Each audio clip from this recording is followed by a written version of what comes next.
You're listening to the Options Insider Radio Network, the home of the Options Podcast. For more quality options programs, visit theoptionsinsider.com or search for Options Insider Radio Network in your podcast provider of choice. Listeners can also access all of our programming through our mobile app available in the iTunes and Google Play stores. Select programs are also available via live stream at mixlr.com/options-insider. That's mixlr.com/options-insider. Don't forget to follow along with your favorite programs and submit your own questions for the hosts at twitter.com/options, stocktwits.com/options, facebook.com/theoptionsinsider, or via questions at theoptionsinsider.com.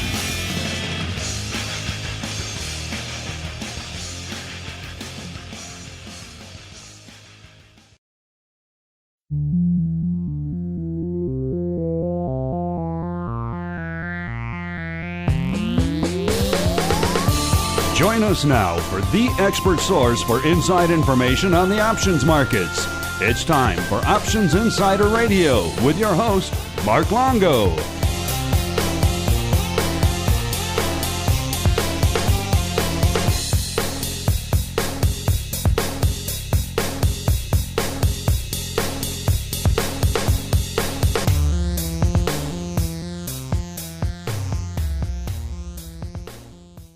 All right, everybody, that music means it is time once again for Options Insider Radio, the interview program here on the old network where we welcome on guests from throughout the world of options and derivatives and indeed beyond and proceed to pick their brains for the benefit of you, the listener. My name is Mark Longo from theoptionsinsider.com, as well as, of course, from the ever-exciting, at least we hope so, Options Insider Radio Network. It's FIA week, listeners, which means a lot of people are coming to town here. A lot of people will be rotating through the studio over the course of this next week, so we should have some great guests lined up for you, including our next guest. He's a newcomer to the program and indeed to the network. He is Mike Wisnefski, the CEO over there at the MaterialsXchange. Mike, welcome to the Options Insider Radio program.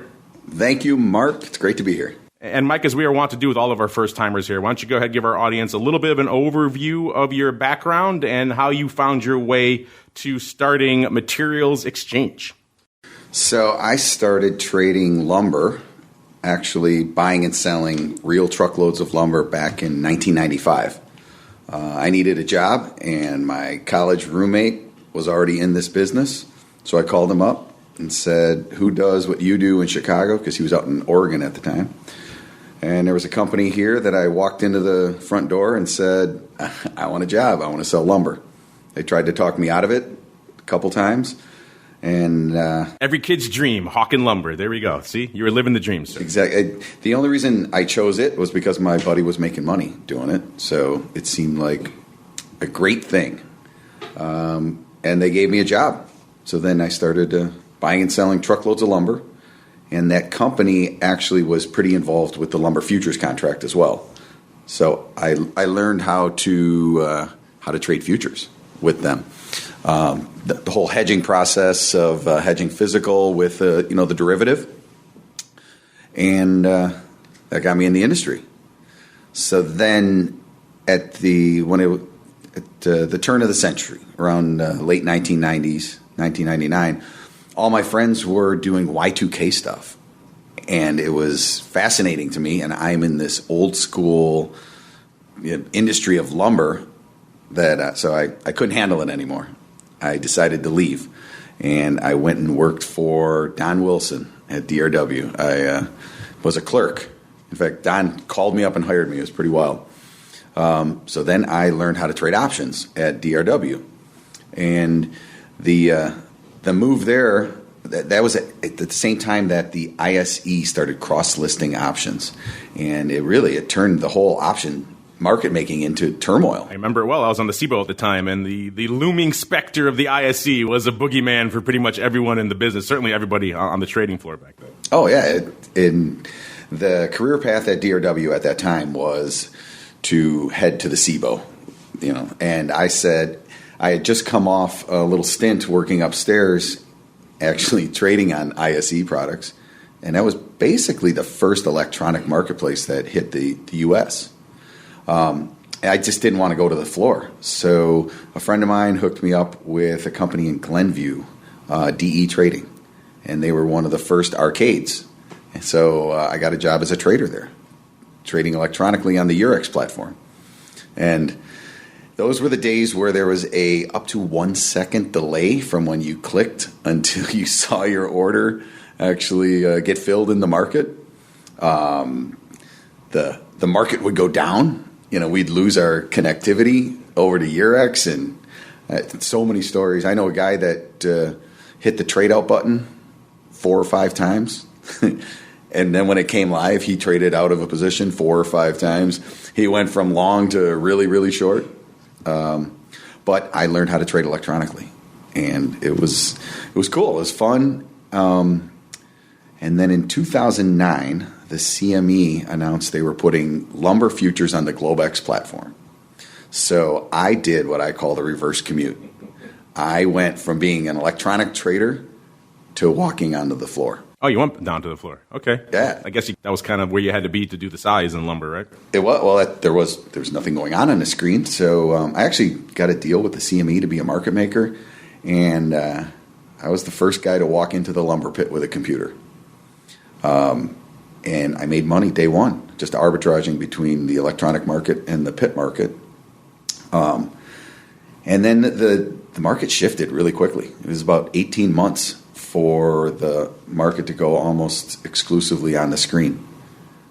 And then I waffled back and forth between upstairs and the pit, because there would be times where there was business in the pit, but for the most part it was on the screen. And I was trading everything in lumber, trading options, trading spreads, trading outrights. And it was an interesting experience, and the experience there was important for what I'm doing here with MaterialsXchange. And I witnessed firsthand how a peer-to-peer market, the open outcry market, went digital. And I watched people fight it, and I watched people embrace it, on both sides of that. And obviously, the electronic market won out. And then, in the same time, there was stuff happening in our personal lives where stuff is going electronic. You saw Amazon, the emergence of e-commerce. Then we saw ride sharing with Uber and Lyft. And you just look at these markets all around you that if it's a repetitive process, you can put technology to it and digitize it. And as a whole, society will be better for it. And so that was the launching pad, the germ in your brain for the idea that became a MaterialsXchange. Obviously, the name implies a certain thing, but walk us through what exactly are we doing here with MaterialsXchange? Well, the first thing is there's no E on exchange. So we are not truly an exchange.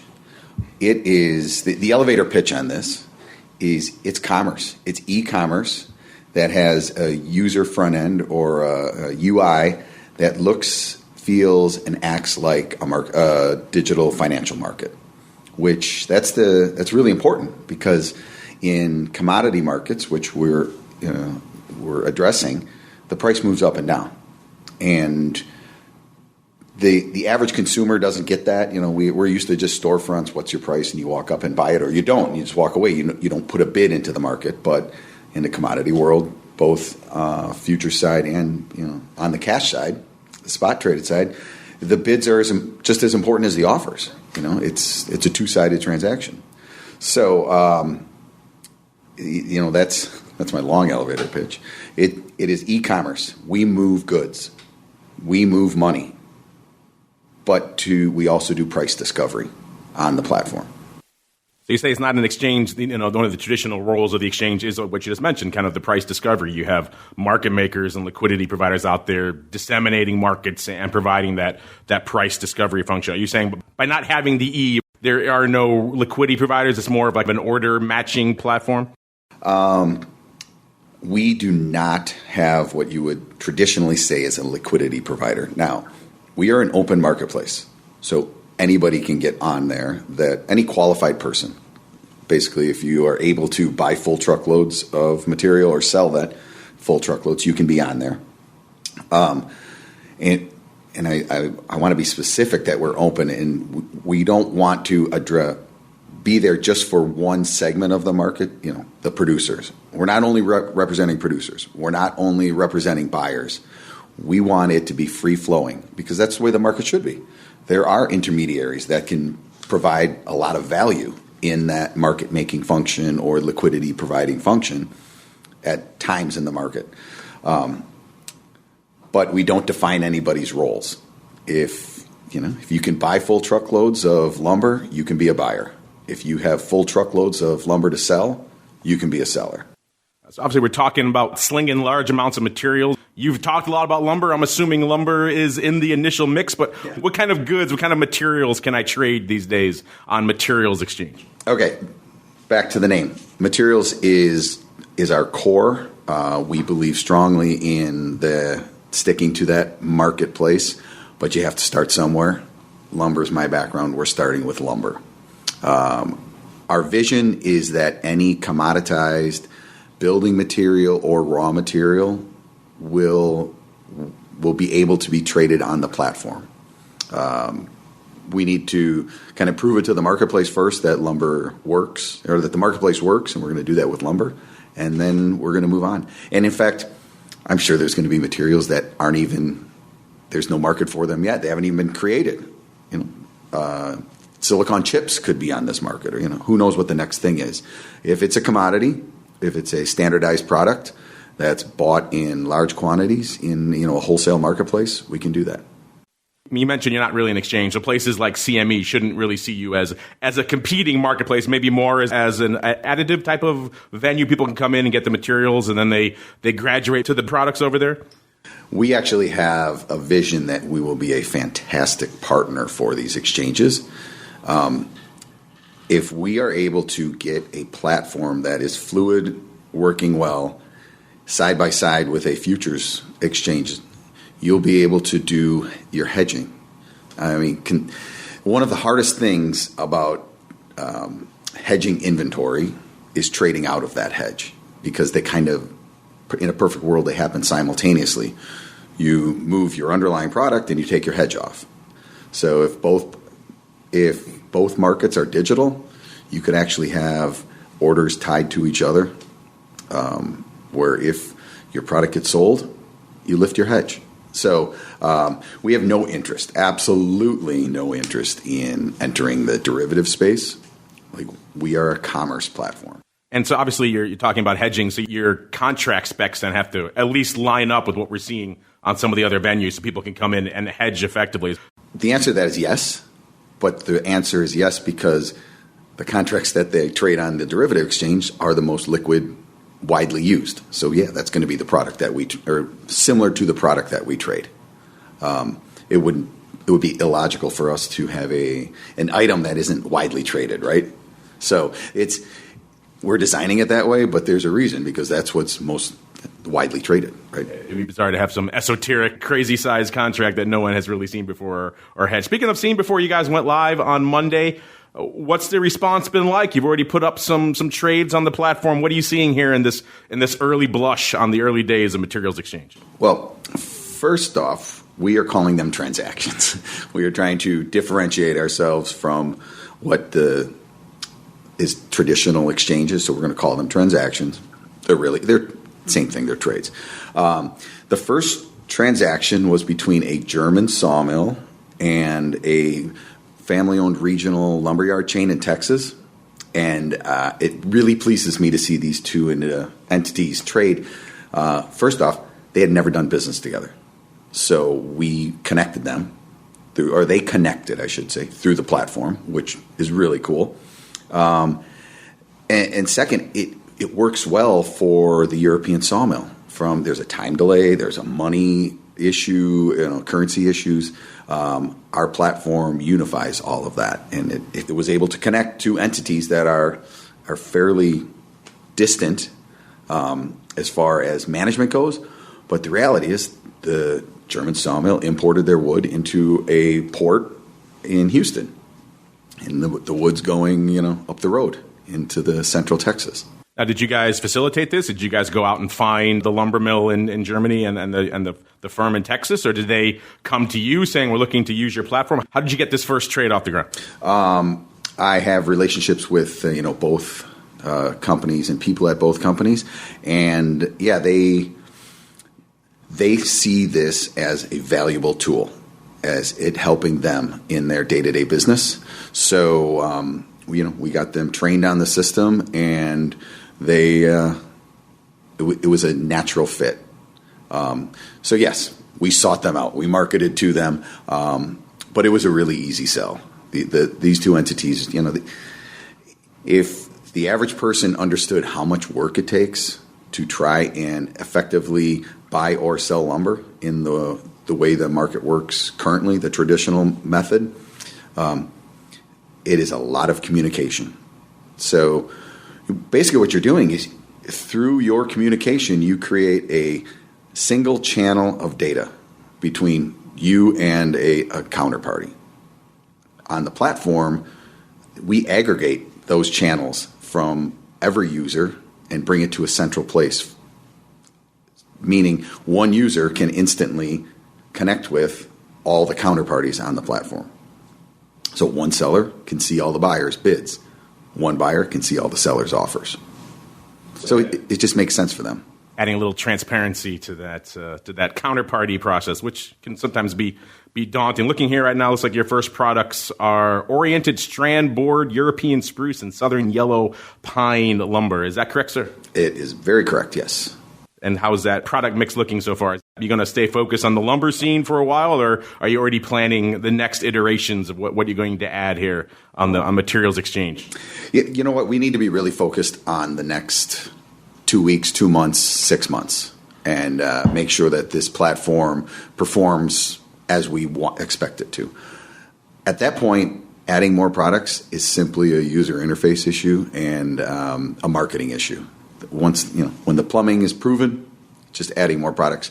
Down the line, I see products like rebar, which they make like spaghetti. Recycled papers, which that recycled papers is an interesting one in that it's produced by the consumer, by the masses, and it's consumed by the producers, if you would, the people that take the recycled papers and actually recycle it. But we, in our day-to-day living, all of us people create the product. We create recycled papers. So that's a really interesting marketplace that I think has a lot of potential. And obviously, we're here talking during FIA week here in Chicago. You mentioned you're not looking to be a derivatives venue out there, but maybe you're down at the conference talking to some of these firms. What has the response been to some of the traditional industry players to this platform? Are they intrigued by it? Maybe it's something they want to somehow interact with, or are you looking at a completely different audience and a completely different market for this? I can answer that a couple different ways, depending on which individuals we're talking about. When you talk to the players in the futures industry, they really can't believe that the market operates as inefficient as it does.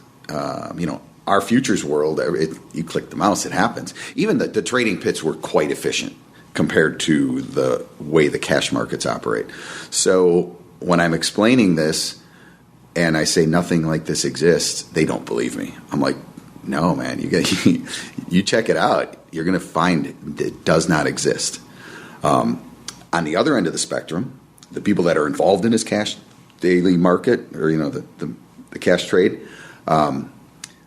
they don't think it's really possible that we can put this digital because they don't have the experience of a digital market and how it works. I heard similar things on the SIBO back in the day too, so it all can go digital at the end of the day. Right, and our digital solution is very innovative. There's no doubt. Like behind the scenes, I'm not a tech guy, I'm a trader. My partners are the more techie guys, and the solution they came up with is really innovative. It's cool. I like it, and it surprised me a bit. I'll admit that for sure. I knew it was possible. I just didn't know how it was going to get done, and that's why I partnered up with these guys, right? But when you start going back to the cash market guys, when you start talking to them and you bring up places in their personal lives that have been digitized, all of a sudden you start to see the gears turning, and you'll hit that aha moment where they're like, oh, yeah, this could work, and it would be a benefit to me. Well, Mike, I'm glad we can get you on. I have to say, lumber market, not one we talk about, or the materials side of lumber even, to get more esoteric, not one we get a chance to talk about a lot here on the network. So thanks for coming on and sharing all this with our audience. You already kind of gave us a bit of a hint, but if you want to leave our audience a little bit of a tease of what's coming down the pike from you guys over there at Materials Exchange, now is the time, sir. The floor is yours. One of the really cool things that we have discovered is all of the ancillary revenue flows that come from once you have a market digitized. The obvious one is data, right? When we produce real-time market data in a lumber market, it allows people that aren't directly involved in the market or have never been involved in the market access, because they can start analyzing and make business decisions. You can't participate in something that you know nothing about. So that's going to be one really cool aspect. Another one is the freight market. So the futures traders aren't used to moving goods. We just make a trade and you see your statement at the end of the day. Well, we actually have to move the goods. Now, if we find where we can bring efficiencies to the freight market, we're going to create value for our users. And one of the ways that we've discovered this is that if we create a bid and an offer, so you have two users that you say they're 300 miles apart, and our system uses a freight rate of $1,000 to move this good, and that's how we're creating the prices on the exchange. If the bid and the offer are close, if there is a bid and an offer, there's a freight rate that will close that gap. If the gap is created because there's $1,000 freight, what if I get the freight for $500? Does that close the gap? Yeah, it might close that gap. It allows us to put a bid into a third market. We can bid in the freight market. So, and is that with Freight Waves guys? Or are you going to do something separate on the freight? 'Cause I know they've been kind of trying to disrupt the freight side of the business as well. Or are you guys looking to maybe add a third rung, a third tier to your marketplace there? Currently, there's no centralized freight market. FreightWaves is doing a great job at bringing data together, and they're creating that freight futures market, which is really cool stuff. Right now, there's load boards. They're kind of decentralized, So I guess I'm betting a little bit on the come that the freight market is going to get organized and have a central place that we can put a bid into. Initially, we're just going to end up bidding that on whatever various load boards are out there. But it's cool that we can put this bid in. Now, some of these bids are going to be horrible. There's no way any trucker will ever take them. But is a bid bad? No, a bid's just a bid, especially in a digital market. You could bid $1, you could bid $10, you could bid $500. It's great to have a bid. You ask any trader, you know what he wants? He wants a bid or an offer to look at. So there's no such thing as a bad bid. It may not be a valuable bid, but there's no such thing as a bad bid. That's to data, the freight thing, and also API, connecting into people's systems and eliminating the need for data entry. What most people don't realize, you talk about lumber, and we all kind of chuckle because we have this idea in our head that lumber is this lumberjack guy with a flannel shirt, out in the middle of the woods. But if you stepped inside one of today's modern sawmills, it would blow your mind the amount of technology they have. They can take a big round log, analyze it, do millions of calculations in a second to come up with the best cutting pattern to get the highest return from that log. It is absolutely fascinating. And then once they analyze it and figure out their cutting pattern, the saws are all computerized. And it cuts this thing up. It goes down. Back in the day, they had humans grading the lumber, saying, this piece has these defects, it's going to be this particular grade. That's all digital now and computerized grading. It is so advanced that they put serial numbers on every stick of wood. Certain sawmills can put a serial number on a stick of wood, and they'll have a picture of it in their database. So if it goes out and someone complains about a particular 2x4 8-footer, if it has a serial number, they can go back to the sawmill, and the sawmill will look at it and say, you're right, there is a knot 2 inches from the edge, a foot down, but that meets the grade. I think especially what you mentioned about the data side and bringing more data to bear in an otherwise fairly opaque marketplace like lumber, I think will be fascinating. We've seen data changing the game in so many other spaces. I think that alone, you're right, could be a game changer for the lumber space. Well, Mike, I said, I'm glad we can get you on. And if folks are intrigued, they want to learn more, maybe they want to kick the tires over there at Materials Exchange. Where should they go? What should they do? We'll check out MaterialsXchange.com, and you can put your contact info in. Forget the E, no E, listeners. No E. You do that, and we'll get back in touch with you for sure. We are open for business and open to all inquiries and questions. And, marketplaces. If you have a marketplace you think this kind of technology would make sense in, let's have a conversation about it. That's Materials Exchange without the E in the middle there, listeners.com. Check it out for yourself. And Mike, like I said, I'm glad we can get you on. We'll look with great interest and keep an eye on all this and how it develops in the marketplace and hopefully becomes a marketplace in the coming months. Thank you very much. Appreciate it.